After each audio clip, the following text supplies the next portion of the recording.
Hello, everyone. This is Coresair Mack, President of the Illinois Mental Health Counselors Association, and today I am joined by the infamous Norm Dasenbrook. How are you doing today, Norm? I'm doing great, Coresair. How about yourself?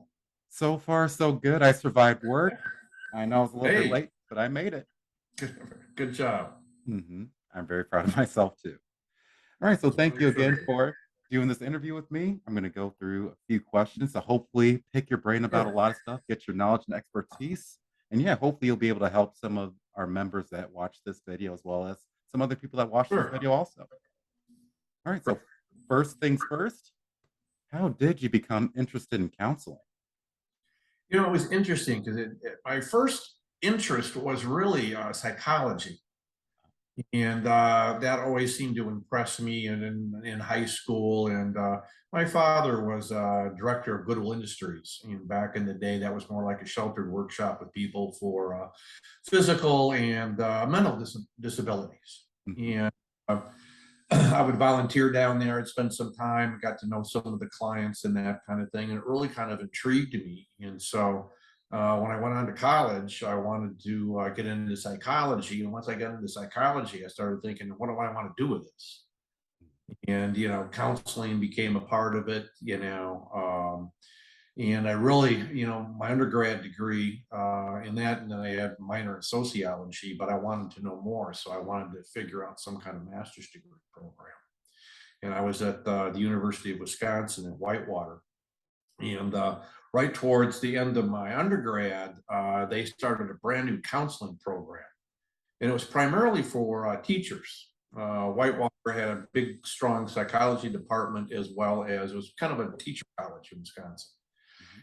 They added this master's degree in guidance and counseling, but they had a track for marriage and family. So it wasn't all just school. Okay. So all my friends were still at college. This was the 70s. I thought, I think I'd like to stay a little bit longer here because I'm having a good time. And so a master's degree sounded really good to me. And so I signed up, right when that program first started, and was able to get my undergrad in psychology there and my master's in counseling at the same place. And once I got into that, then it was like, counseling is really what I want to do. And with a master's degree, I would be able to do that, even though there was licensure back then. This was in the late 70s. And so I wanted to then go ahead and say, I want to work in mental health. That's what I wanted to do. And it really helped set the path for me at that point. Perfect. Well, Yeah. thankfully you answered number two. So University of Whitewater is where you went for your master's Yes. degree? Yeah, yeah. University of Wisconsin, Whitewater, Wisconsin has a great university system. They have all these different universities that specialize in something besides just Madison or the Badgers, And so Whitewater was was an hour away from where I was born and raised, and the psychology department was really good. And so be able to stay there and get 2 degrees was pretty good. All right, definitely. So then, not trying to date you or anything like that. It's okay. All right, but how long have you been doing therapy for then? I knew I was going to get that question. I was not trying to figure out how to phrase it. I saw my first client postgraduate. I saw clients in my graduate program, but once I finally graduated in 1978, and I saw my last client in November of 2021. So I've been at this for over 40 some odd years. So it's been a great run. And that's the title of my last book I'll have is After 40 Years in Therapy, What Have I Learned? Right. It's available for sale. That's my sales pitch. There you go. All right. Yeah. So you guys hear that? If you find that book, definitely buy it. It has a lot of great information in it. There you go. Right. So then speaking about great information and knowledge, what places did you start off working in your profession and what did you learn as a result from working at those places? Well, I came back to Rockford where I was from, and there was a community mental health center that offered me an internship. And so I came back here to finish my degree and getting my internship hours, supervised counseling hours at the community mental health center, and that was a part-time thing. So I started doing that, and they offered me a job on the other part of the day in the emergency crisis department. Oh, And so I thought, great.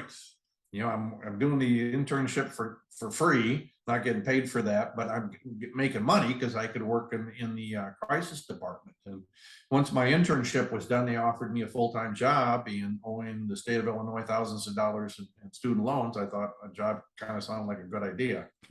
And back then, mental health had a ton of financing, had a lot of money. And a lot of the money was going to move chronic mentally ill clients, patients out of the institutions into the community. There was a big, huge push back in the 70s. And so I was there. I wound up being a supervisor for the chronic and mentally ill in a large 2-county area in northern Illinois. We supervised all the services transitioning into the community, and with the whole idea of community mental health was born. And so I did that. And although what I started to learn was, the easiest part of my job was dealing with the chronic and mentally ill, the difficult job is I had 15 people that were working for me that didn't mind sharing all what they thought. And I don't think I was a good supervisor. I thought, supervision isn't for me. I thought maybe I could like me as my own boss. And that's what started me with private practice. And so I thought, I've always wanted to start a private practice. I thought about it when I was undergrad psychology, of course, in my master's program. But back then there weren't too many, counselors out there. There was, psychologists and maybe a social worker here or there, but nobody knew what the hell a counselor was. I wasn't so sure if I knew what a counselor was at that point. But I wanted to be in private practice. And so at that point, I started working part-time in a private practice. There was a group practice that I could rent some space from. Short story is that I wound up moving there full-time into my private practice. Once I started getting enough clients, then I bought into the practice. And so it was a large group practice. We had people that were there that were part-time. We had partners. And in the middle of the night, I woke up and I thought, I'm back at the agency. I'm having to supervise people in private practice, and I didn't want to do that. What I realized for myself was I wanted to treat clients and go home. What I wanted to do, I wanted to practice our art. I didn't want to supervise people. I didn't want to hear people complaining about, they didn't get the office they wanted, or, this or that or whatever. And so I left. And they bought me out, and I partnered with a social worker, and he and I were, we called it a mom and pop shop. We were just the two of us. Every now and then somebody might sublease some office space, but he and I were in private practice together for 25 years through all the changes, from no licensure, there was no insurance reimbursement back then, right, to hired a psychiatrist, and we were able to get insurance reimbursement. That we would send a letter that the psychiatrist was supervising, and it was great, and then licensure came along, and I thought it's going to ruin everything. I had a good gig here. No one else has figured this out. Now licensure's coming by, and workers got licensed, and then it was like, what's going to become of the counselors? And then thanks to IMHCA, the Illinois Mental Health Counselors Association, and a number of people, Pat McKinn, Yona Clem, a bunch of others, that went and got the license for counselors. And that's what saved me from staying in private practice, because I thought, what am I going to do? I'm not going to be able to bill insurance. I'm not going to be able to do any of that kind of stuff. I really want to kind of stay doing this stuff. And then we were able to get licensure so I could continue in private practice. Oh yeah, definitely. And that's great that they were able to do that for you, so that way you're able to pursue your dreams and, really achieve what you really wanted to achieve. So that's amazing. Yeah, it really truly was. And then after I've been in private practice for about 14 years, then I had to pass an exam. I've been out of school for 14 years. How the hell am I going to pass an exam? So I took the IMHCA course and I passed the exam. And so I continued to do it. But it was quite a ride. And, we started out charging $20 an hour for people that could afford $20 an hour back in the day. Right. To, insurance reimbursement and the parity we've been able to get with social workers and psychologists. The profession's never been better than it is right now. And then we've got people like you coming up and going through the ranks, and we got licensure. Then we formed the insurance task force and went after insurance companies to be able to pay us, and that worked. And so it's a pretty good gig right now. I 100% agree, right? I'm definitely benefiting from I'm all sure your you hard would. work. Right. All right. So, Norm, at least in my generation, everybody knows you as the man that has done it all, right? You started off in this field, you've really made an impact in this field. Besides private practice, you're also a businessman and you also Yes. do consultation work, right? So, what led you to wanting to start your own business and what led you to wanting to do consultation work? Well, it was interesting. I had various other positions while I was also having my own private practice. I worked for a local hospital in their employee assistance program. Hmm. And so we were dealing with a lot of employee supervisor, disputes. People didn't like the company, whatever. And so I was learning a lot about leadership. I was learning a lot about business and industry. And then there was a project here in Rockford on divorce mediation. And half of us were therapists and half of us were attorneys. And we went to take this week-long mediation training. Hmm. Whole idea was a diversion program. So rather than going to court, a couple would be court ordered to see somebody like me for a minimum of 3 hours. And through mediation to see if we couldn't help them come to some kind of resolution about how they're going to raise their kids. Right. Yeah. And it was phenomenal. It was one of the best trainings I ever did. And so I started looking at this model and said, this ought to work for business and industry. If this works with two people that are that highly conflicted, what about teaching this stuff to business and industry? How to be able to resolve problems at the lowest level, how to, resolve problems that didn't make the relationship worse. It was really cool. And so then I bumped into a guy that was doing consulting and it was in healthcare, and we worked with a nursing unit that wasn't getting along. And we applied mediation, we applied cognitive behavioral therapy back then. It was really powerful and the unit got better. Go figure, right? And so then we wrote a book about it. And that led me into doing a lot more of the consultation for business and industry, because then I had a niche in it, Hmm. of conflict resolution, mediation training. We wrote a couple books on it.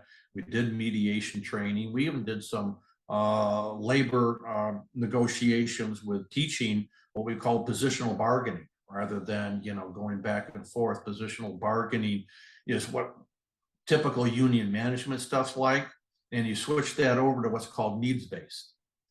And it's a fundamental paradigm shift in order to take a look at the problem together rather than looking at you and I as the problem.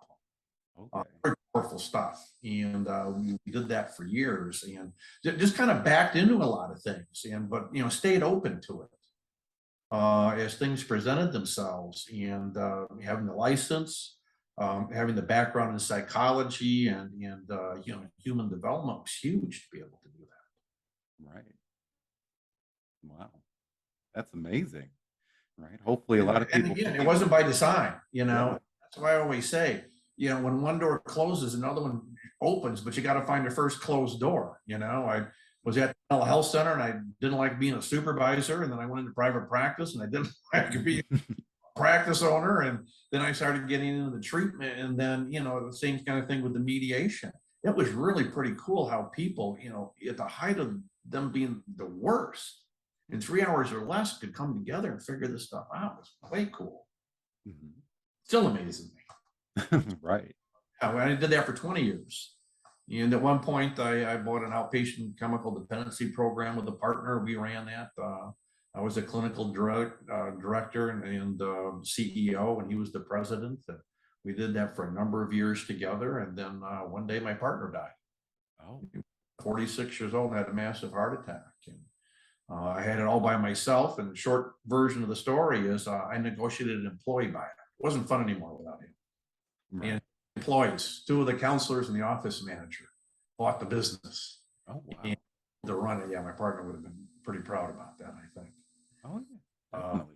So that moved on to do other things in private practice, and I made the mistake of going to Illinois Mental Health Counselors meeting one time, Oh.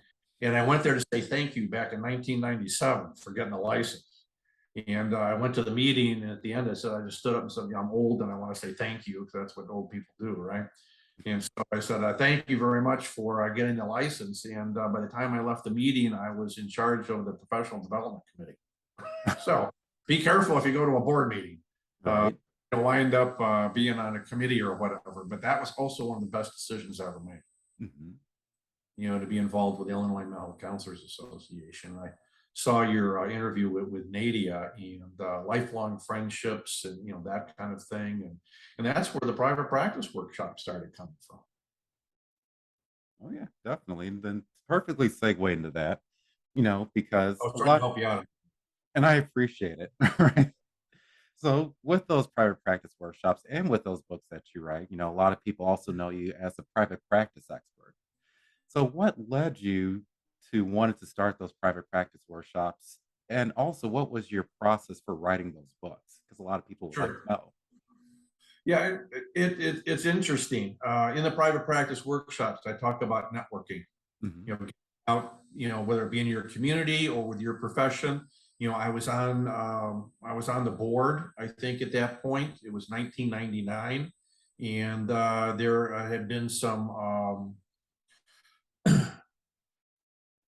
from the membership. They were looking for, we need a workshop on private practice. And so somebody said, Norm, you're in private practice, and this other guy by the name of Bob Walsh, he was in private practice. Would you guys get together and do a workshop? I said, sure, why not? We'll do that. So Bob and I talked over the phone and set this up, and we did our first one, Downers Grove, in 1999, and it was overwhelming. We brought managers there to help talk. We didn't know if we could kill a whole 6 hours about how to do private practice, but it was amazing. The questions we got, and the people that showed up. And so we were walking out of there. I said, there's a book in here somewhere. We do this long enough. And so we did the workshops together, and then wrote the book, The Complete Guide to Private Practice, which has been revised, I think, about 15 times now since 1999. But yeah. I did the workshops together. It was fun. We went all over. We wound up being consultants to the American Counseling Association. We would go to their annual convention and speak every year. It was really cool. And then, God, it had to be about 8 years ago or so now, Bob retired. And so I just took it over and been doing it by myself ever since. Mm-hmm. Yeah. Now we're doing 4. We do 4 of them a year, and it morphed from 1 day a week to 2 days. I don't know how we ever did it in 1 day. probably do a week, but now it's a 2 day. And then when the pandemic hit, we started doing webinars. And we just did our last webinar. We have 40 people. Oh wow! Yeah, it's great, and from 3 or 4 different states. So people from other states are coming to Illinois to learn how to do private practice. Mm-hmm. That's amazing. Yeah, it really is pretty cool. It's starting to, it gets out and get around, especially now with social media. Mm-hmm. Advertise the workshops, and I have a website, and I have a Facebook page, and I do that kind of stuff. And so Instagram I started getting involved with. So to go ahead and advertise the workshop. So that's done really well. I've really enjoyed it, and helping people get started. How cool is that? I wish I would have had somebody when I started. It was all trial and error. Right. Now you have to do that. There's a roadmap. Mm-hmm. There's do's and don'ts, and you don't have to spend thousands of dollars on things that don't work, right? And you can figure out whatever other people have done, and it makes it a lot easier if what you want to do is private practice. It's so much more doable today than ever before. The stigma from going to counseling is down. Yeah. People are much more willing to go for counseling now. And here's the kicker. They're much more willing to tell people they're going to counseling, right? So your word of mouth, if you're any good at what you do, right, and you see enough clients, they tell others. And so you see now practices having a hard time hiring enough therapists, and other people starting private practices on their own, or they're working for practices, and they go, wait a minute, I could probably do this myself. Right. And so there you go. It never better time that I've ever seen since I've been involved in this for 5 or 6 decades. never been a better time to be a counselor right now. Oh yeah, I 100% agree. Yeah. Yep. And a good living at it. Hmm. That's the other thing, especially in private practice, you can make a very good living. I put, 2 kids through college. I have a retirement. I'm retired now, and made a very good income. And you can give back by doing things in private practice, or what I was able to do. I spent I've been on and off the board for 20 years. And so, I was able to do the board work because I did very well during the day. Yeah. That allowed me to go ahead and do other things that were not paid because I did well doing these other things. So Hmm. you can definitely make a great living at doing what we do. It's pretty cool. I mean, how does it get any cooler than being able to help people and make a living at the same time? I mean, what other profession does that? Exactly. Doesn't get any better than that. I'm kind of thinking it'd be nice if we get paid a little bit more. I mean, we're working on that. Right. Insurance reimbursement or the insurance task force, but we're getting there. Hmm. Yeah, definitely. And then also, just like what you mentioned. Oh, sorry, I don't know why that's turned up. Let me turn back down. All right, so yeah, just like what you mentioned, your private practice workshops are phenomenal. As being someone that has went through it myself, it's That's definitely helped right. me. Okay. Yep, I was there. I got your book, The Complete Guide to Private Practice, which I read religiously and I follow religiously. Very good. Definitely helped me out with my own private Good. practice. And I'm trying to also look towards writing my own book, but then just like what you mentioned, if you do something long enough, there's a book involved. And yeah, just like what you Yeah. mentioned, just write, put stuff together, and eventually it'll all come together. Yeah. And, today to publish your own material is so much easier than it was back in the day. In fact, I'm writing an article. It'll be on my website, and actually it'll be in the next newsletter for the IMHCA members about how to write a book and how to be able to do it. And now with Amazon and Kindle and the rest of it, to be able to be self-published is so much easier. And I go through the stages about how to write a book. And then you take a look at your different things about, do you try to get an agent, go to a traditional publishing company? Do you do the self-publishing thing like through Amazon or Kindle? Or you take a look at what I've done primarily is I've hired an agency that goes ahead and does all that stuff for me. And then I buy the books myself and sell them rather than do the print on demand. But if I was going to do one more book, I'd probably do print on demand. Okay. Yeah, and I detail in the article about how to be able to do all 3 of those.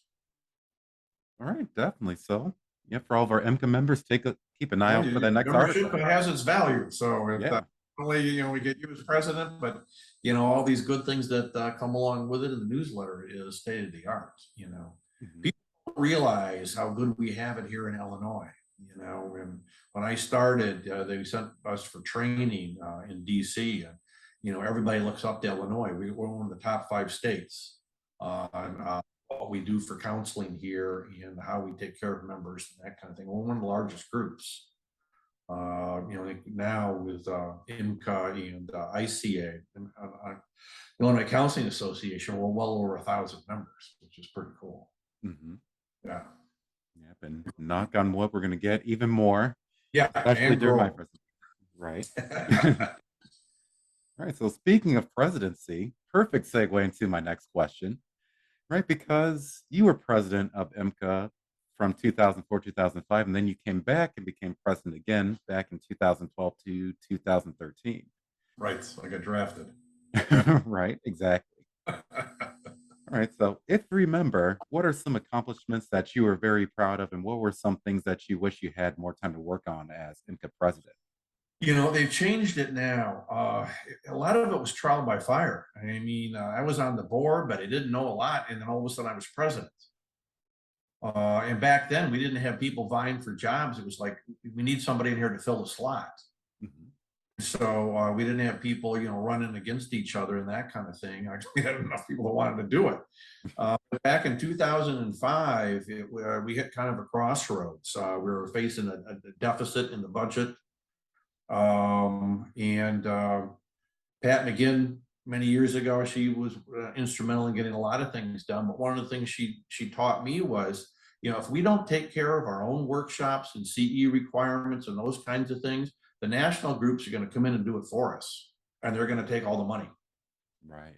And at that time, I was just lucky to be president at that time, that they tried to get a license for supervision, and the state wouldn't do it. So one of the compromises was that all counselors had to take 18 hours of supervision, how to do supervision. Even if you weren't going to be a supervisor, you had to do it, because there was a few complaints on counselors at the licensure board because their supervision wasn't good. Oh, wow. What we did is we pounced on that, and we got Dr. Talarud and Dr. Giordano to do the supervision workshops, so they still do them to date, right? And we capitalized on the market, erased the deficit. And then we boosted the private practice workshops. And then we decided, there's a lot more things that we can do now that we have a license and have to do CEs. Let's just do it with our local folks. And so the big national ones still come in now and then, but it's nothing. We basically take care of, we corner the market.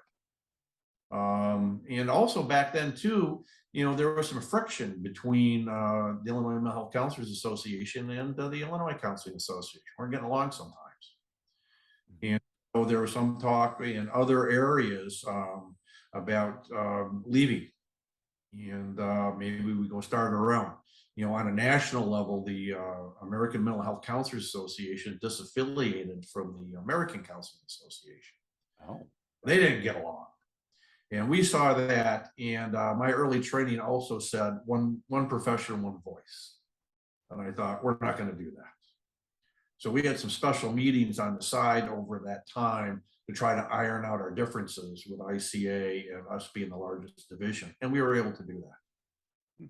And now it's seamless. I think most people get along, most of the divisions get along. We did lose the school counselors. I think that is extremely unfortunate, because again, I'm a big proponent of, one profession, one voice, even though we have all of our different divisions and all that kind of stuff, but that just makes us stronger. The diversity in what we do just makes us stronger. So we were able to stick it out, and I'm glad we did. So that was one of my better accomplishments, is to be able to keep that, get the workshop stuff going. And then back then too, we were forming taking a look at the insurance reimbursement stuff. And Bob Walsh started my partner in the workshop, started the insurance task force. He was a one-man show. And he would go to a lot of the employers and find out who the insurance is, and then see what he could do to get us to be covered. And I remember the day he got UPS with value options back in the day. And he asked them long enough that they said, fine, we'll cover counselors. And so he got a lot of the insurances to be able to decide to cover counselors too. So it's pretty cool. Wow. Yeah, that's amazing. There's a few things that I didn't even know about in there. Oh yeah. Yeah, some of the history and that kind of thing, it really kind of shows that putting the foundation down as people did back then, and then to be able to have the growth that we have now. Right. Yeah. Well, definitely. We might have to have you come back on and just give us a history of the Illinois Mental Health Counselors Association. I got a couple of other older people that are more stuff than me, so we could do an interview with some of the older members, that remember a lot more of this stuff. And the fight we had for licensure, because the social workers didn't want us to get a license, the psychiatrists sure as hell didn't want us to get a license, and the AMA ran against us. Psychiatrists didn't want us to get a license, and so we got a license. Yeah, we overcame. Well, we did. You guys overcame. Yeah. A lot of people put in a lot of hours, and that's part of what the whole thing to me too is like giving back. The profession has been very good to me. I see part of the private practice workshops and the consulting is me giving back. That if I can help somebody ease their past path into being able to help thousands of others through their practice, that's a pretty good feeling for me. Yeah. I'm not seeing clients anymore, so I don't, get that kind of satisfaction to see people get better. I get this kind of satisfaction from people like you that start a practice and do well. Mhm. Because if you do well, that means there's a whole lot of people getting a whole lot more help that would have if you hadn't been Oh, available, yeah. been in private practice. Oh, yeah, definitely. Yeah. So then speaking of that, is there anything that you would like to tell any counselors that are either starting out in the field or have been in the field for a long time? Any words of advice or wisdom you want to impart on them? I probably should have saved what I said earlier for the end here, but there's never been a better time. With insurance reimbursement, it's still not great, but it's good. Um, you take a look at, mental health is in the forefront now. When you take a look at some of the athletes, you take a look at Naomi Osaka, the tennis player, right? You take a look at Simone Biles, who put their mental health first, and we're okay with that. Come on, that's a great ad for what we do and for what people in mental health and having a mental health issue is not seen as some type of weak-willed set of circumstances, and so when people like that take a look at it, and I think it just bodes well for our profession. We're not looked on as some little crazy people over here doing whatever they're going to do, but it's a bona fide profession. We have evidence-based treatments, right? We got good advocates. We've got clients singing our praises. Never a better time to do what we do than right now, and I'm sure it's only going to get better. Right. I'm 100% sorry, I'm 100% sure that it definitely will get better. And again, what else can you do where you can make a great living and help people at the same time? I don't know how it gets any better than that. Right. It really does it. It really We does it. we got fortunates, Mhm. you and others. You got fortunate to do what we do, and yeah, been a good ride. I'm gonna hang around for a couple more years, I think, and yeah, continue to do the workshops and private practice stuff, and beat on insurance companies to get reimbursement. But I've been blessed, and it's good to give back. Oh, yeah, 100%. And I thank you for giving back because you've definitely helped me out a lot. Well, good. I'm glad, man. So before we get into the most important question, is there anything that you would like to say that I haven't had a chance to ask you? I think we covered it. You did bring up an interesting topic that maybe at some another time to take a look at a little bit more of the history. Mhm. You know, there's a number of folks that are still hanging around that know a lot more of the history. Might be something to think about.